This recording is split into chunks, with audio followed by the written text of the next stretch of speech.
Okay, तो हम लोग HRDOB के PYQ का सॉल्यूशन देख रहे थे।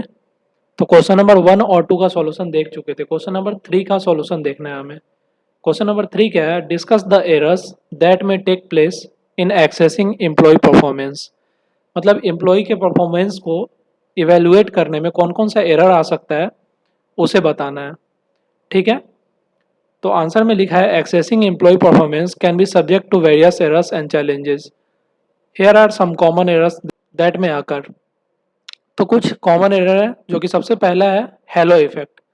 हेलो इफेक्ट में क्या है? मान लीजिए आप किसी पर्सन को देखते हैं और देखते ही फर्स्ट इम्प्रेशन में ही उसके बारे में आप कुछ एक इमेज क्रिएट कर लेते हैं।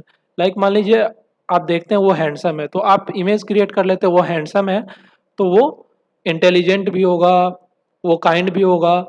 तो ये सब इमेज क्रिएट करना उसको फर्स्ट इंप्रेशन में देखते ही, यही हेलो इफेक्ट कहलाता है। इसको पढ़ते हैं। This error occurs when a manager's overall impression of an employee either positive और negative influences their assessment of all aspects of the employ performance. मतलब मान लीजिए किसी भी ऑर्गेनाइजेशन में कोई मैनेजर है, ठीक है, तो वो किसी एम्प्लॉय को फर्स्ट ही इंप्रेशन में देखता है और उसके बारे में पॉजिटिव या नेगेटिव इंप्रेशन बना लेता है और उसके बेसिस पे उसको इवेलुएट करता है। तो ये इवेल्युएशन तो बायस्ड इवेल्युएशन होगा ना, तो ये गलत तरीके का इवेल्युएशन हो गया। तो इस तरीके के इवेल्युएशन को हम लोग हेलो इफेक्ट बोलते हैं। तो अब नेक्स्ट पॉइंट की तरफ बढ़ते हैं। नेक्स्ट पॉइंट है central tendency bias. This occurs when manager rate all employees as average or in the middle of the scale even when there are clear differences in their performance. This can result in lack of differentiation in performance evaluation. इसका मतलब क्या है? Like manager जब भी rating करते हैं तो मान लीजिए सबको एवरेज रेटिंग दे दे सारे एम्प्लॉय को, तो ये तो उनके परफॉर्मेंस को इवेलुएट करने का सही तरीका नहीं है ना। तो ये जो प्रॉब्लम है इसको हम सेंट्रल टेंडेंसी बायस बोलते हैं। ठीक है, कई बार हम लोग देखते हैं कि किसी भी सब्जेक्ट में हमारे कॉलेजेस या स्कूल में ऐसा होता है कि कोई टीचर एवरेज मार्किंग कर देते हैं। तो ये तो प्रॉब्लम है ना एवरेज मार्किंग। उसमें क्या होता है कि अच्छे स्टूडेंट का रिजल्ट भी एवरेज आ जाता है और बुरे स्टूडेंट का रिजल्ट भी एवरेज आ जाता है, तो वहाँ पे डिफरेंस क्रिएट ही नहीं होता है। तो वहाँ पे कहीं ना कहीं प्रॉब्लम हो जाता है। ठीक है, उसी को सेंट्रल टेंडेंसी बायस बोलते हैं। तो यही अगर ऑर्गेनाइजेशन में होगा तो वहाँ पे क्या होगा? वहाँ पे ये होगा कि मैनेजर जो है एम्प्लॉय के परफॉर्मेंस को एवरेज रेट कर देंगे। तो ये सही तरीका नहीं है इवेलुएट करने का। ठीक है, नेक्स्ट है लैक ऑफ रेगुलर फीडबैक। इसमें क्या है? इनफ्रिक्वेंट और insufficient feedback can lead to employees not having a clear understanding of their performance throughout the year. इसका मतलब क्या है कि टाइम टू टाइम फीडबैक नहीं प्रोवाइड कर रहे हैं एम्प्लॉय को, इससे उसको पता ही नहीं चल पाएगा कि वो कैसा परफॉर्म कर रहे हैं, जिसकी वजह से कहीं ना कहीं उनके परफॉर्मेंस में डाउनग्रेड आ सकता है। तो ये भी कहीं ना कहीं प्रॉब्लम है किस चीज़ का? एम्प्लॉय परफॉर्मेंस के इवेलुएशन का। नेक्स्ट है इनएडिक्वेट ट्रेनिंग फॉर इवेलुएटर्स। इसमें क्या है? Managers may not be train to conduct performance evaluation effectively leading to inconsistent and unreliable assessment. इसका मतलब क्या है?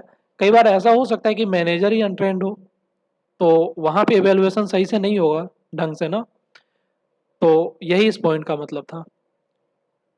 नेक्स्ट पॉइंट है रिसेंसी बायस। इसमें क्या होता है?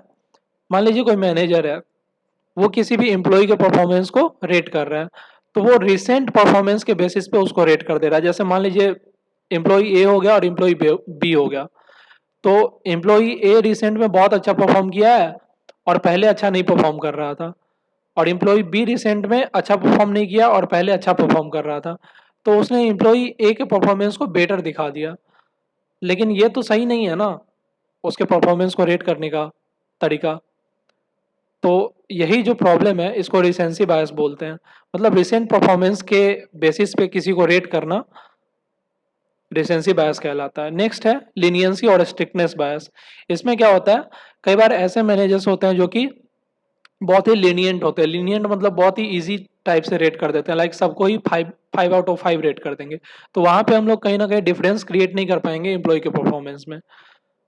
ठीक है, और दूसरा है स्ट्रिक्टनेस बायस। कई बार ऐसा होता है कि मैनेजर्स पूरा स्ट्रिक्ट होके इवेलुएट कर देते हैं परफॉर्मेंस को, तो उसमें क्या होता है सबको कम रेटिंग दे देंगे, तो वहाँ पे भी प्रॉपर इवेलुएशन नहीं होगा। तो इसी को हम लोग बोलते हैं लीनियंसी और स्ट्रिक्टनेस बायस।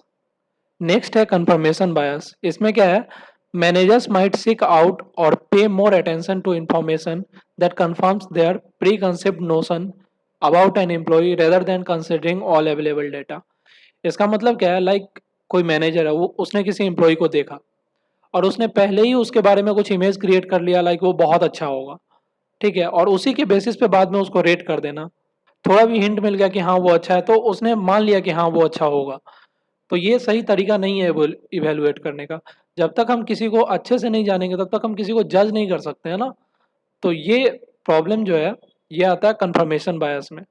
मतलब किसी को देख के पहले ही इंप्रेशन में कोई अगर पॉजिटिव इमेज क्रिएट हो गया तो थोड़ा भी पॉजिटिव हिंट मिल गया तो हाँ ठीक है भाई वो पॉजिटिव है, और निगेटिव इंप्रेशन अगर क्रिएट हो गया पहले से ही और निगेटिव हिंट मिल गया तो हाँ वो निगेटिव है। तो ऐसा हम नहीं बोल सकते ना, जब तक हम उसको प्रॉपरली जज नहीं करेंगे, अच्छे से देखेंगे नहीं, तब तक हम उसको कंफर्म नहीं बोल सकते कि उसका परफॉर्मेंस कैसा है। तो ये है कंफर्मेशन बायस का प्रॉब्लम।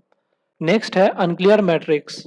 इसमें क्या है, if the performance metrics and goals are not well defined और communicated, employees may not understand what is expected of them, making it difficult to accurately access their performance। इसका मतलब क्या है, कई बार ऐसा होता है कि कोई भी वर्क करना है एम्प्लॉय को ऑर्गेनाइजेशन में और वो वर्क वेल डिफाइंड है ही नहीं, तो हो सकता है एम्प्लॉय बहुत अच्छे से उसको नहीं परफॉर्म कर पाए और उसके बेसिस पे उसके परफॉर्मेंस को रेट कर दिया जाए। तो ये तो प्रॉब्लमेटिक है कहीं ना कहीं। इसी प्रॉब्लम को हम लोग अनक्लियर मैट्रिक्स बोलते हैं। नेक्स्ट है failure to consider external factors. इसमें क्या है, sometimes external factors beyond an employee control can influence their performance, failing to account for these factors can lead to unfair evaluation. इसमें क्या क्या हो सकता है एक्सटर्नल फैक्टर में, जैसे कई बार हो सकता है कि कोई एम्प्लॉई है, उन्हें इमरजेंसी आ गई, जैसे मान लीजिए हेल्थ इशू आ गया, तो हेल्थ इशू की वजह से वो बहुत दिन के लिए एब्सेंट हो गए। तो जब मैनेजर उसके परफॉर्मेंस को रेट कर रहा था तो उस चीज़ को वो ध्यान में नहीं रखते हुए रेट कर दिया, तो जब वो रेटिंग करेगा तो कहीं ना कहीं उसका रेटिंग खराब हो जाएगा। तो ये है failure to consider external factor का एग्जांपल। तो उम्मीद है इस वाले क्वेश्चन का आंसर समझ में आ गया होगा। नेक्स्ट वीडियो में देखेंगे क्वेश्चन नंबर 4 का सॉल्यूशन।